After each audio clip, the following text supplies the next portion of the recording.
Noticias que van y vienen, dicen que ya te casaste. Noticias que van y vienen, dicen que ya te casaste. Del amor que yo te tuve, seguro ya te olvidaste. Del amor que yo te tuve, seguro ya te olvidaste. El día que tú te acuerdes, mando una fotografía. El día que tú te acuerdes, mando una fotografía. Mi alma quiere saber si te quiere todavía. Mi alma quiere saber si te quiere todavía. Las cartas que me escribiste no llegó a mi poder. Las cartas que me escribiste no llegó a mi poder.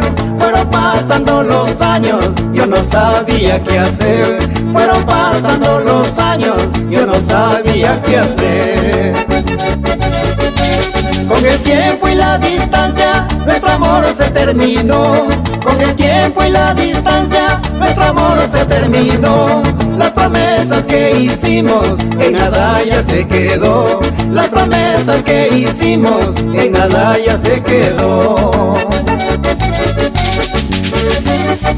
Tantos mensajes de amor, tantos recuerdos vividos, en nada se han convertido. Oye, Cholingrata, esa chotanita, Elizabeth Benavides.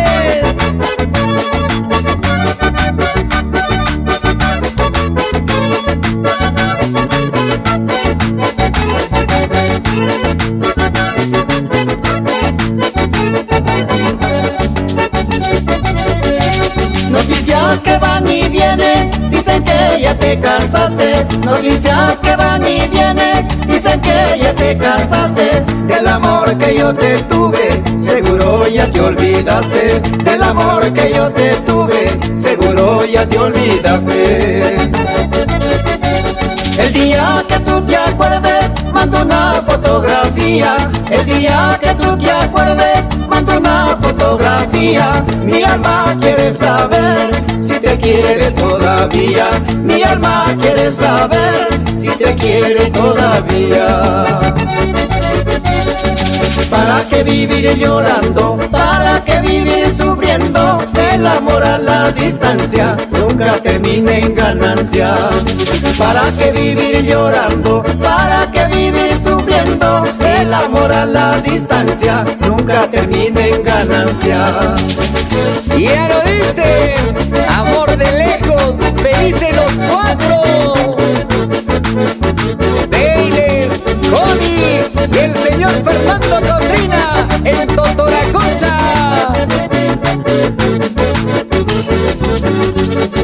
¿Para qué vivir llorando? ¿Para qué vivir sufriendo? El amor a la distancia nunca termina en ganancia. ¿Para qué vivir llorando? ¿Para qué vivir sufriendo? El amor a la distancia nunca termina en ganancia. ¿Y cómo se zapatea en Chota? Humberto Vargas. Llegamos a la hermosa tierra de Compaño, Sisto Chunque. Así, así, así, así. Edward Saldaña Rubio. Dos chelitas más, José Cerquera Lara.